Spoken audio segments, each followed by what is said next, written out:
अमित जी, आपको नेटवर्क 18 को ये इंटरव्यू देने का बहुत बहुत धन्यवाद। मैंने तो वैसे आपको पहले बहुत बार इंटरव्यू किया है, मगर ये इंटरव्यू थोड़ा अलग है। हमारे प्रधानमंत्री, लोकप्रिय प्रधानमंत्री का 75वां जन्मदिन था 2 दिन पहले। तो मुझे लगा कि प्रधानमंत्री को आपसे अच्छा और कौन जानता है। बहुत सारे लोग जानते हैं, ऐसा नहीं है, पर आप उनसे 4.5 दशक से जुड़े हुए हैं जी। तो मुझे लगा ये मौका अच्छा रहेगा कि थोड़ा मोदी की बात शाह के साथ। जी। मेरा पहला सवाल स्वाभाविक सा सवाल है, आप सबसे पहले मोदी जी से कब मिले? क्या चीज़ थी वो जिसने आपको उनकी ओर आकर्षित किया? देखिए, मिलना तो मेरा एक संघ की बैठक में ही हुआ था। संघ के एक वरिष्ठ पदाधिकारी का अहमदाबाद के कॉलेजियन स्वयंसेवकों के साथ संवाद था। इसकी तैयारी के लिए मोदी जी, मैं जहाँ रहता था वहाँ नारनपुर आए थे। 10-15 युवा स्वयंसेवकों के साथ वो कार्यक्रम में क्यों जाना चाहिए और संघ के काम के उद्देश्यों के बारे में बताते थे।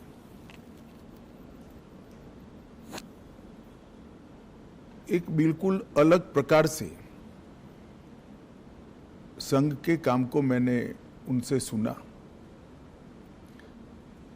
और कार्यक्रम में किस उद्देश्य से जाना चाहिए इसके बारे में भी युवाओं के लिए एक सटीक टिप्स भी थी और एक प्रकार से लंबे समय के लिए मार्गदर्शन भी था। इतने छोटे से एक महानगर के 1200 युवाओं के कार्यक्रम के लिए इतना बारीक प्लानिंग करना, ये बहुत बड़ी बात होती है। मैंने भी नीचे के स्तर पर काफ़ी काम किया है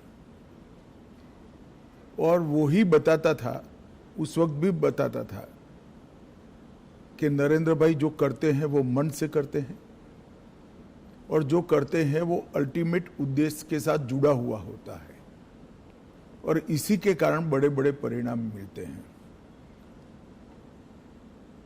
कमोबेश मेरे क्षेत्र के ही युवा थे, बहुत सारे युवा प्रभावित भी हुए थे, कार्यक्रम में भी गए थे और उसमें से काफ़ी लोग अलग अलग क्षेत्र में, कोई संघ में ही काम में आगे बढ़ा, कोई विद्यार्थी परिषद में बढ़ा, कुछ लोग भाजपा में बढ़े, अलग अलग काम में काफ़ी आगे भी बढ़े। तो लोक संपर्क और लोक संग्रह, लोगों का संपर्क करना, लोगों को काम के साथ जोड़ना और संपर्क और संग्रह के माध्यम से अल्टीमेट गोल अचीव करना, जो लक्ष्य है उसकी प्राप्ति के लिए रास्ता बनाना,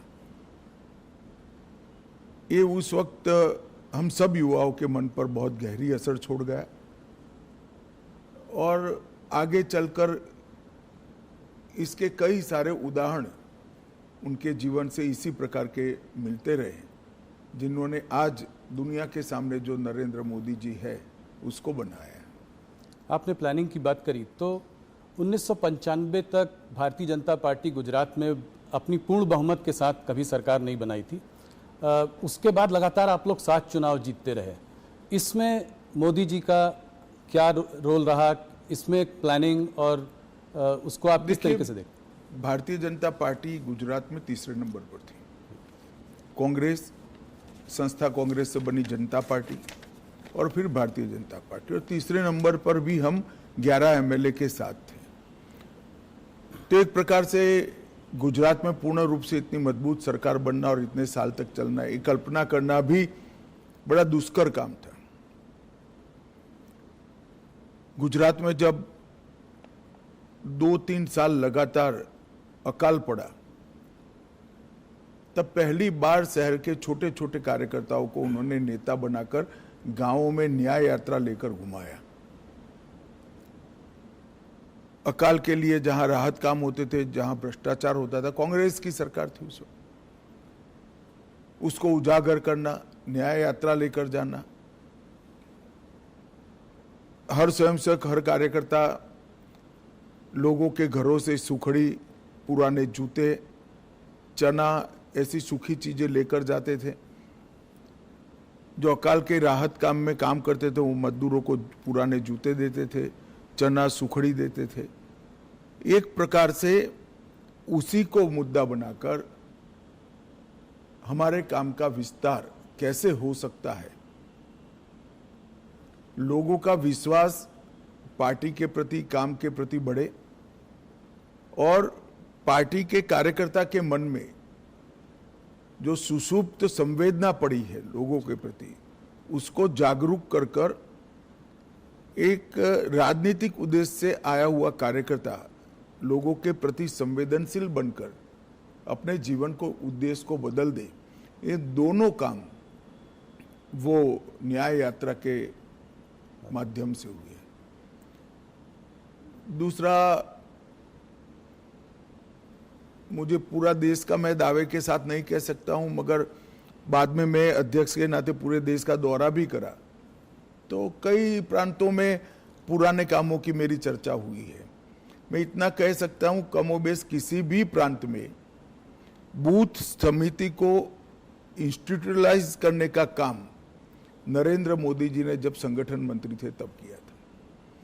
पहली बार भाजपा की सदस्यता को बूथ के हिसाब से रजिस्टर में, उस वक्त कंप्यूटर वगैरह नहीं होते थे, हाथ पेन से रजिस्टर बनाए जाते थे, उसको सूचीबद्ध करना, इसकी सदस्यता का जो शुल्क आता है इसका हिसाब रखना और फिर उसका सत्यापन, ऑडिट भी करना, ये व्यवस्था बनाई गई। और मुझे बरोबर याद है, मैं उस वक्त उनके साथ ही दौरे करता था, मेरा हिसाब किताब का काम था और ऑडिट का काम था। लगभग गुजरात के 80% जिलों में बूथ समितियां, मंडल समितियां, जिला समितियां, इसका रिकॉर्ड बनना शुरू हुआ और वहीं से एक स्ट्रक्चर्ड ऑर्गेनाइजेशन के बेस की शुरुआत हुई। वो रजिस्टर के आधार पर कौन पार्टी छोड़ गया, कौन कितने लंबे समय तक काम किया, छोड़ गया तो क्यों छोड़ गया, ये सारी चीजों की समीक्षा भी होती थी, मीमांसा भी होती थी। और उसके कारण गुजरात में हम सब जो युवा उस वक्त नए आए थे, वो सभी को संगठन का काम करने का स्ट्रक्चर, तरीका क्या हो सकता है, एक भी भाषण के बगैर जो इस काम से जुड़े थे वो सब लोग समझ गए। तो आंदोलनों से पार्टी को खड़ा करना और आंदोलनों से बड़े हुए जनाधार को पार्टी के स्ट्रक्चर के ढांचे में ढाल देना, ये दोनों काम नरेंद्र मोदी जी जब संगठन का काम करते थे तब हुए और इसके कारण गुजरात प्रदेश भाजपा की एक मजबूत नींव पड़ गई। स्वाभाविक सी बात है, जब विजन भी बड़ा है, एग्जीक्यूशन भी इतना बढ़िया है, तो टफ टास्क मास्टर भी रहे होंगे। तो कोई कुछ किस्सा सुनाइए जहाँ पे। ऐसे तो ढेर सारे किस्से आपको सब जगह मिल जाएंगे जी। मोदी जी हिसाब किताब कठोरता से लेते हैं, इसके कारण बहुत नाराजगी भी है। सरकार में मुख्यमंत्री बने तब भी, प्रधानमंत्री बने तब भी और संगठन का काम करते थे तब भी, मगर कभी भी व्यक्तिगत द्वेष के कारण किसी कार्यकर्ता को डांट डपूट लगाना या सार्वजनिक रूप से उसको अपमानित करना, ऐसा मैंने नहीं देखा। डांटने का या टोकने का जो भी कारण था, उसमें सूचिता थी, उसमें शिस्त थी और उसमें सिद्धांत था। सूचिता, शिस्त और सिद्धांत, तीनों चीजों के लिए ही कठोरता मैंने देखी है। मगर हाँ, एक प्रकार से अगर ब्रॉड एनालिसिस करना चाहेंगे तो कह सकते हैं वो बहुत टफ टास्क मास्टर है। आप कह रहे हैं आपने सबसे ज़्यादा उनके संग काम किया है, थोड़ा सा बताएं उनके आरएसएस का प्रभाव उनके ऊपर। आरएसएस के प्रचारक थे, कैसे उनको शेप किया आरएसएस की थिंकिंग ने? आरएसएस के संपर्क में जो भी आता है, संघ के संपर्क में आता है, उस पर संघ का प्रभाव निश्चित रूप से ही पड़े बगैर रह ही नहीं सकता। आज नरेंद्र मोदी जी जाने जाते हैं कैसे नेता के रूप में, जिसके लिए देश सबसे प्रथम है, उसके बाद पार्टी है, उसके बाद पार्टी के कार्यकर्ता है।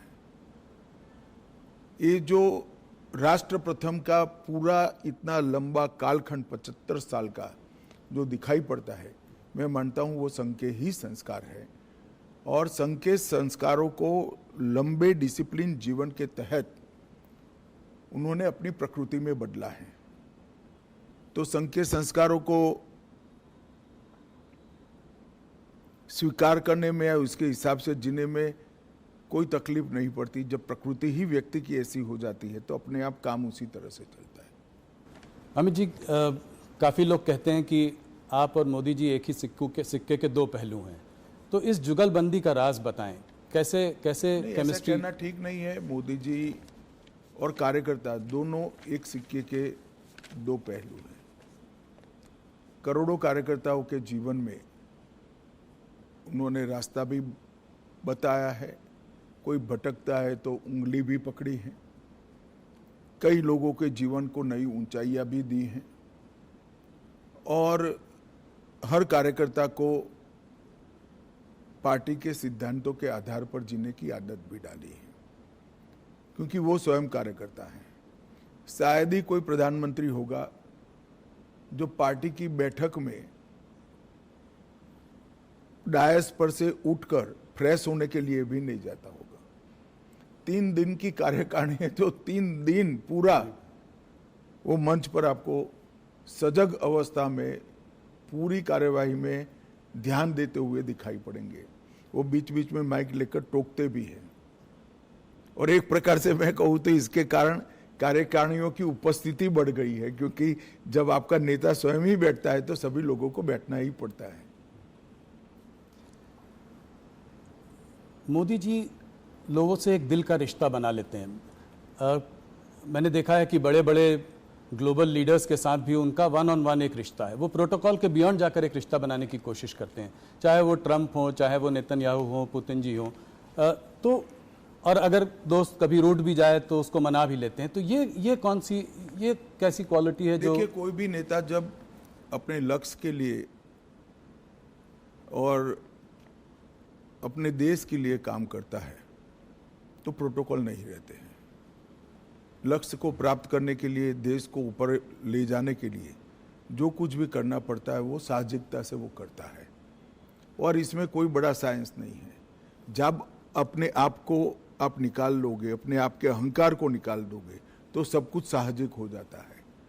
और ये मैंने देखा है। मैंने छोटे से छोटे कार्यकर्ता से बात करते हुए देखा है, उसको प्रेरित करते हुए देखा है, उसको डांटते हुए भी देखा है और बड़े से बड़े नेता के साथ भी इसी प्रकार का व्यवहार करते हुए भी देखा है, क्योंकि उद्देश्य पार्टी ठीक चले, राज्य ठीक चले, राष्ट्र ठीक चले, वो है। अंतर्राष्ट्रीय संबंधों में भी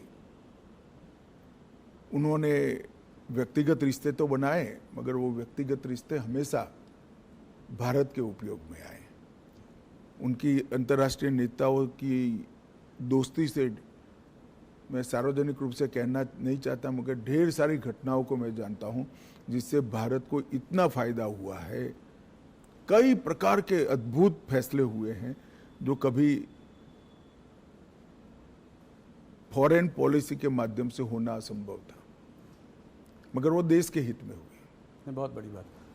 2014 की जीत, भारतीय जनता पार्टी की जीत, मोदी जी का प्रधानमंत्री बनना, ये अपने आप में एक ऐतिहासिक जीत थी।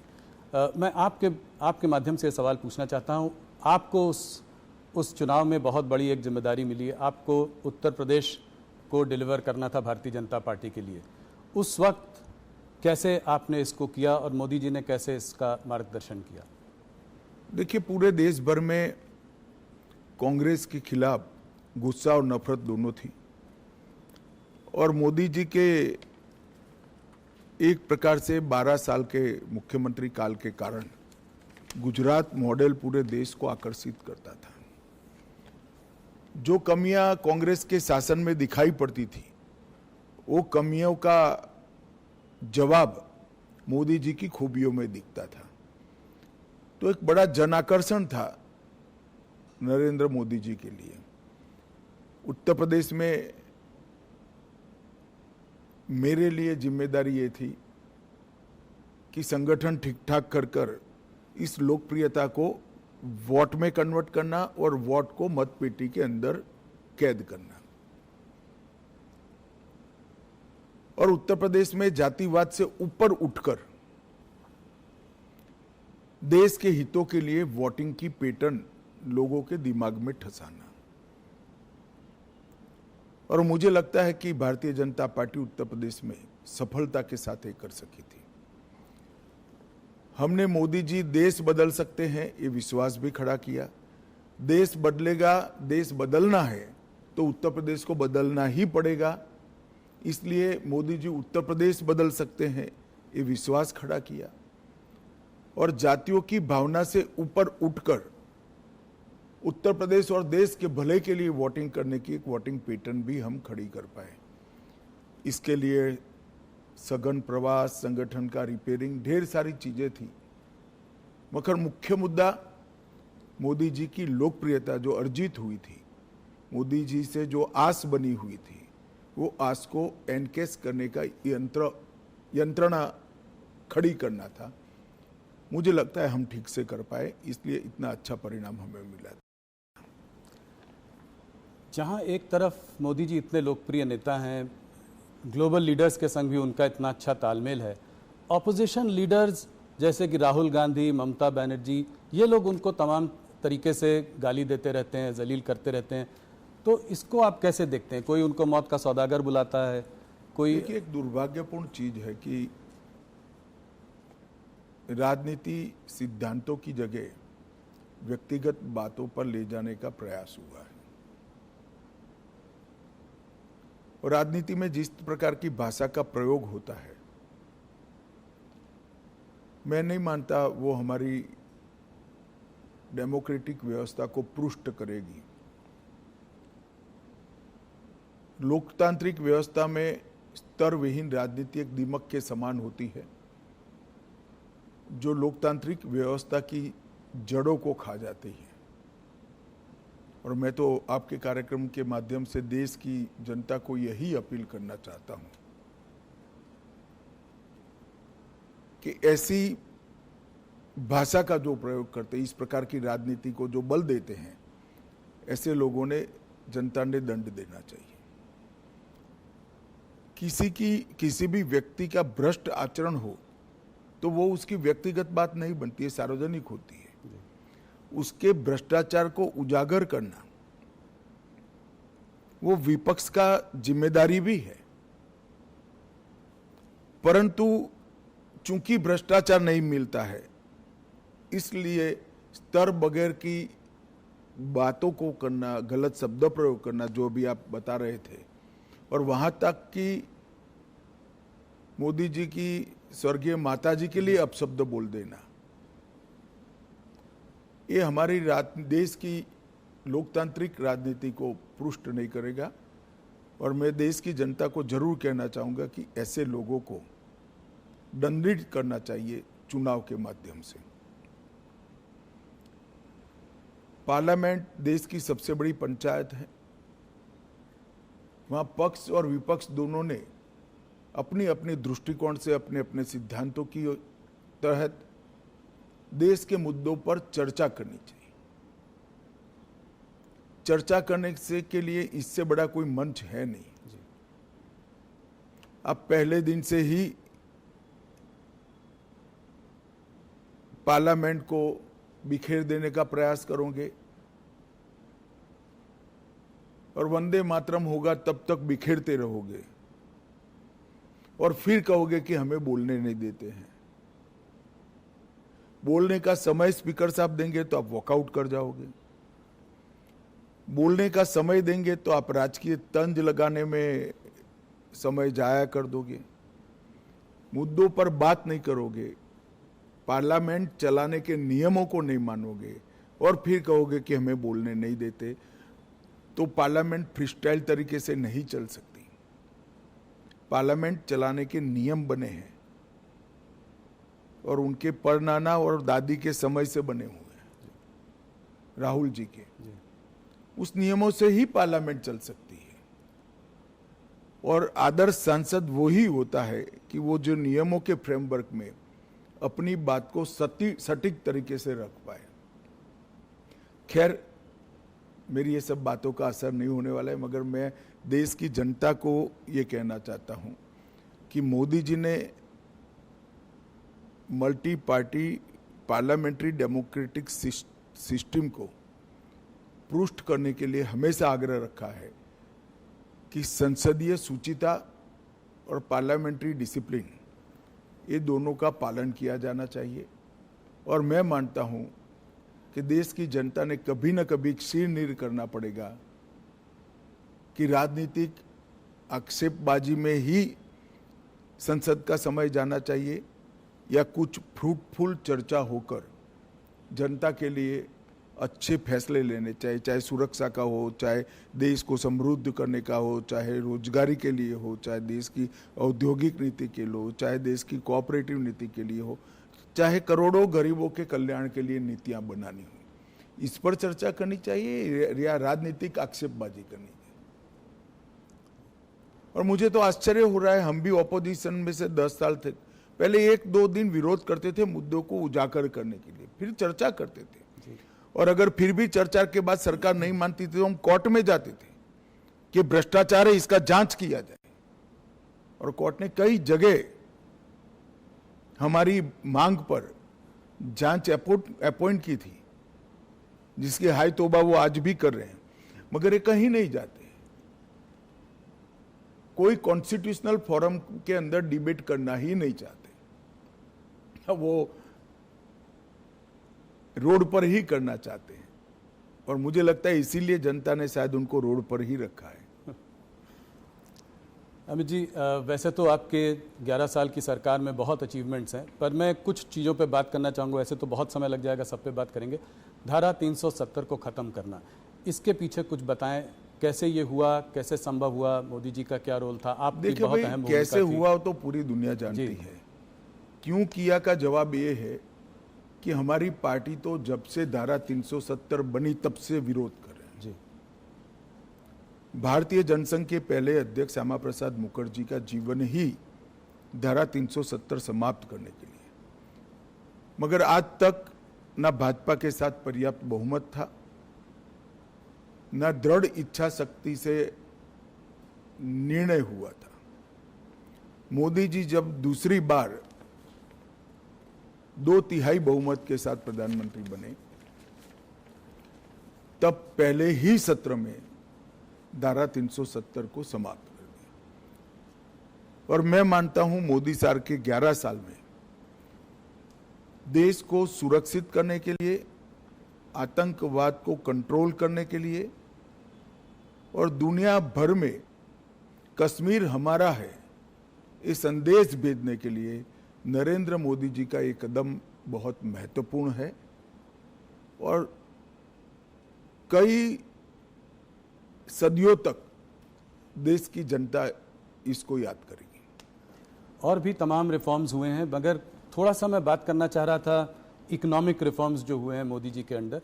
अभी हाल फिलहाल में जीएसटी का रैशनलाइजेशन हुआ है, बहुत बड़ा रिफॉर्म है। इनकम टैक्स को रेट्स को कमी आई है, पिछले बजट में बहुत बड़ा रिफॉर्म है। कॉर्पोरेट रेट टैक्स कट किया। तो इन रिफॉर्म्स के पीछे क्या विजन था, क्या थिंकिंग थी मोदी जी की? देखिए, आप जीएसटी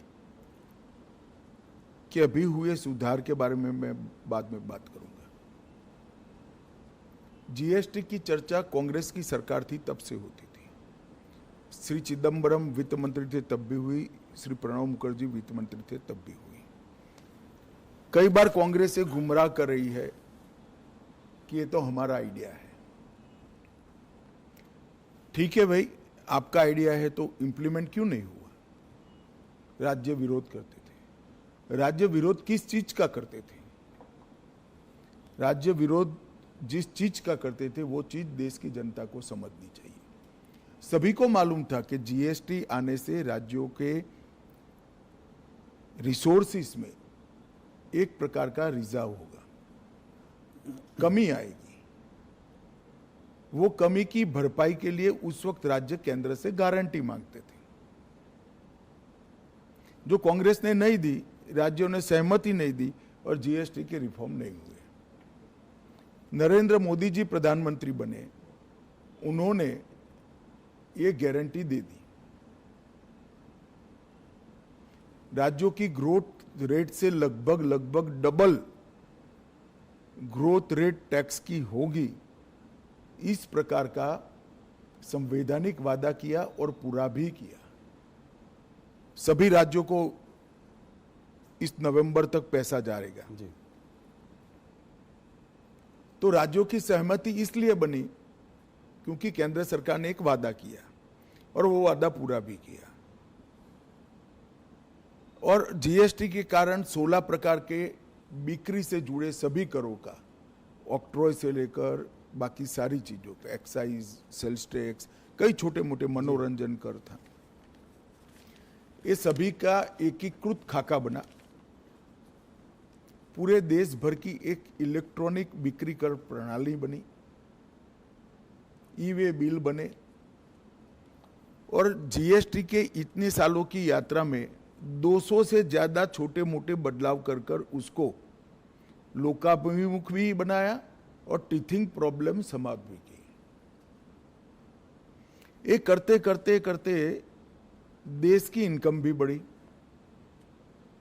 80,000 करोड़ से लेकर 2 लाख करोड़ तक। अब राज्यों का भरोसा बढ़ा, जनता का भरोसा बढ़ा, व्यापारियों का भरोसा बढ़ा। तब चूंकि इनकम बढ़ चुकी है, टैक्स के अंदर 395 से ज्यादा चीजों पर टैक्स कम किया गया। ढेर सारी चीज जो रोजमर्रा के उपयोग की है, इसमें 0% किया या 5% किया। कुछ सेक्टर विशेष को, जिससे देश की निकास को, एक्सपोर्ट को फायदा हो सकता है, उसमें भी एक वैज्ञानिक जीएसटी का दर रखकर निकास को ही प्रोत्साहन दिया। जो रोजगारी से जुड़े हुए क्षेत्र थे, किसानों से जुड़े हुए क्षेत्र थे, लोगों के स्वास्थ्य से जुड़े हुए क्षेत्र थे, वो सभी को टैक्स में कटौती कर दी। और इससे खाने पीने की चीजें, रोजमर्रा के जीवन उपयोग की दवाइयाँ, किसानों के उपयोग की चीजें, महिलाओं के उपयोग की चीजें, हेल्थ सेक्टर से जुड़े हुए इंश्योरेंस। अब व्हीकल एक प्रकार से रिक्वायरमेंट बन चुका है, चाहे 2 व्हीलर हो चाहे 4 व्हीलर हो, वो सभी में टैक्स की कटौती हुई। ढेर सारी चीजों में इस जीएसटी रिफॉर्म से फायदा होने वाला है। मैं मानता हूं ये बहुत बड़ा कदम है और इससे जनता का भरोसा बढ़ा है कि अगर हम टैक्स भरकर सरकार की नेट को बड़ा करते हैं तो सरकार टैक्स की कटौती कर कर फायदा जनता को ही पहुंचाएगी। और ये भरोसा आज़ादी से अब तक अदृश्य था। पहली बार वो दिखाई पड़ता है कि कोई भी सरकार अपने बढ़े हुए टैक्स को ये कहकर प्रोत्साहित करेगी कि भाई आप टैक्स भर रहे हो तो अब हम टैक्स कम करेंगे, तो ज्यादा से ज्यादा लोग टैक्स की नेट में भी आएंगे। मुझे विश्वास है इनकम भी कम नहीं होगी, इन्वेस्टमेंट बढ़ेगा, इन्वेस्टमेंट बढ़ेगा, बाजार में एक प्रकार से तेजी भी आएगी और लोगों को सस्ता भी मिलेगा और यहाँ उत्पादन की गतिविधियां भी बढ़ेगी और देश की निकास भी बढ़ेगी। एक तो मल्टी डायमेंशनल,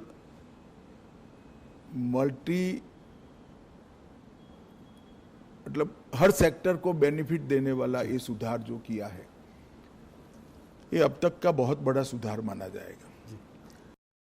आप लोगों को पिछले 11 सालों में कभी कभी टफ सिचुएशन से भी गुजरना पड़ा है, कठोर निर्णय लेने पड़े हैं, बालाकोट में एयर स्ट्राइक, अभी हाल में ऑपरेशन सिंदूर। तो क्या मैसेज भेज रहे हैं आप इससे? मोदी जी दुनिया को क्या मैसेज भेज रहे हैं? बालाकोट और ऑपरेशन सिंदूर की तो मैं बाद में बात करूंगा। सबसे पहले सबसे कठोर परिस्थिति थी जिसमें मैं मानता हूं कि दुनिया में सबसे सफल होकर मोदी जी के नेतृत्व में देश निकला है, वो कोरोना का काल था। जी। पूरी दुनिया में आज सब लोग स्वीकार करते हैं कि कोरोना का भारत का प्रबंधन सबसे अच्छा था। जी। इसके कारणों का जब एनालिसिस करते हैं तो दिखाई पड़ता है कि कई सारे देशों में कोरोना के खिलाफ सरकारें लड़ती थी। भारत में कोरोना के खिलाफ केंद्र सरकार, राज्य सरकार और जनता तीनों लड़ते थे। और ये मूड बनाने के लिए मोदी जी ने ढेर सारे व्यंग सहे, ढेर सारी अवहेलना सही, ढेर सारे ताने भी सहे।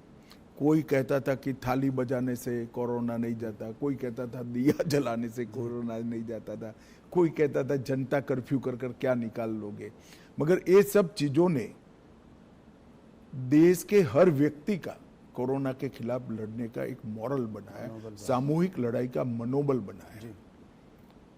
और फिर सबसे पहले वैक्सीन के लिए टीम गठित करना, इसको समय समय पर प्रोत्साहित करना, दुनिया में सबके साथ ही कमोबेश हमारा वैक्सीन बन गया। और सबसे बड़ी बात, टेक्नोलॉजी का उपयोग करके 140 करोड़ लोगों का वैक्सीनेशन करना और इसकी रिसीट पहुंचा देना, ये बहुत बड़ा काम है। और कोरोना के दूसरे हमला जब हुआ तब मुझे मालूम है अचानक ऑक्सीजन की कमी देश में होने लगी। कंजम्पशन से 4 गुना ज्यादा ऑक्सीजन चाहिए था। दुनिया भर से सिलेंडर, ऑक्सीजन कहाँ से मिल सकता है वहां से लाना और लोगों तक पहुंचाना, ये काम अहर्निश हुआ। जनता ने भी देखा, जनता ने भी सराहा, दुनिया भर ने भी सराहा है। इससे ज्यादा टफ स्थिति हो नहीं सकती। कई सारी पार्टियों की सरकार को एक साथ लेकर, पार्लियामेंट से पंचायत तक पूरे तंत्र को एक साथ लेकर, 140 करोड़ की जनता को एक साथ लेकर ये लड़ाई लड़ना, मैं मानता हूँ बहुत बड़ी सिद्धि है नेतृत्व की। और मोदी जी इसके लिए संपूर्ण यश के अधिकारी हैं। जहाँ तक उरी, पुलवामा और पहलगाम हमले का जवाब देने का सवाल था, सर्जिकल एयर स्ट्राइक और ऑपरेशन सिंदूर और उसके बाद में ऑपरेशन महादेव, ये भारतीय जनता पार्टी का कमिटमेंट है कि हमारी सरकारें टेररिज्म के खिलाफ जीरो टॉलरेंस रखती है।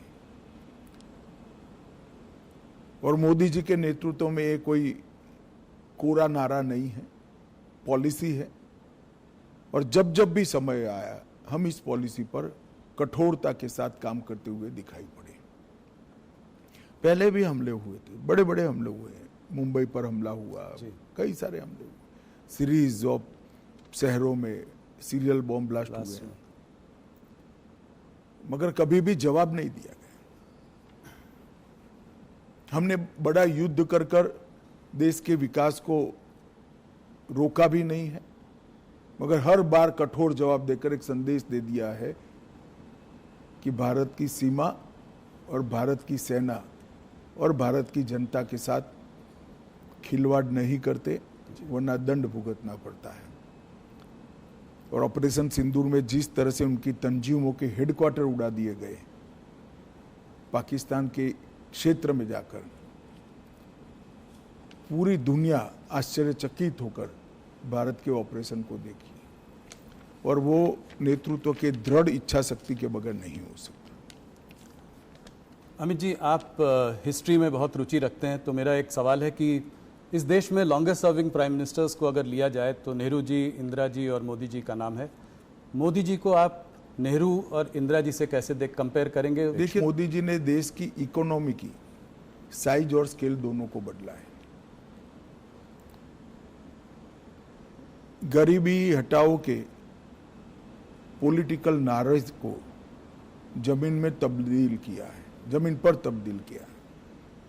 25 करोड़ लोग इस देश के गरीबी रेखा से बाहर आ जाए, वो बहुत बड़ी बात है। 60 करोड़ लोगों के जीवन में घर देना, शौचालय देना, घर में गैस का सिलेंडर देना, घर में बिजली देना, 5 किलो अनाज प्रति व्यक्ति प्रति माह मुफ्त देना, 5 लाख तक का इलाज करा कर देना, घर में शुद्ध पीने का पानी पहुंचाना। एक 11 साल के अंदर 60 करोड़ लोगों के जीवन स्तर को इस तरह से उठा लेना, इसके जीवन को परिवर्तित करना, जिसकी वो पीढ़ियों से राह देख रहा था, मैं मानता हूं ये बहुत बड़ा उपलब्धि है। देश की सेनाओं को आधुनिक करना, देश को सुरक्षित बनाना, मेक इन इंडिया का स्वप्न साकार करना और देश के अर्थतंत्र को 11वें नंबर से 4थे नंबर पर पहुंचा देना और 2047 में महान भारत की रचना का संकल्प सिर्फ नेतृत्व का नहीं, 140 करोड़ लोगों का विश्वास जगाना कि 2047 में भारत महान होगा, दुनिया में सर्वोच्च स्थान पर होना, ये अपने आप में बहुत बड़े अचीवमेंट है। मूल्यांकन तो इतिहास ही करेगा, मगर मैं मानता हूँ शायद भारत में किसी भी प्रधानमंत्री ने एक दशक के काम में इतनी सारी सिद्धियां प्राप्त नहीं की है। ढेर सारी चीजें मेरे बोलने में छूट भी गई होगी हर क्षेत्र के अंदर, चाहे शिक्षा नीति बनाना हो, चाहे विदेश नीति के अंदर रीढ़ की हड्डी इम्प्लांट करनी हो, ये सभी चीजों में मोदी जी ने बहुत अच्छे तरीके से देश के हर नागरिक का गौरव बढ़ाया है, इसके सर को ऊंचा किया है। किसी लीडर की आपको याद दिलाते हैं वो, कोई बड़े व्यक्तित्व की? ऐसे कंपैरिजन करना ठीक नहीं है। सभी लोग अपने अपने समय में बड़े होते हैं, सभी का अपने काम करने का तरीका होता है, मगर जहां तक अचीवमेंट का सवाल है, मोदी जी के समय में सबसे ज्यादा हुए।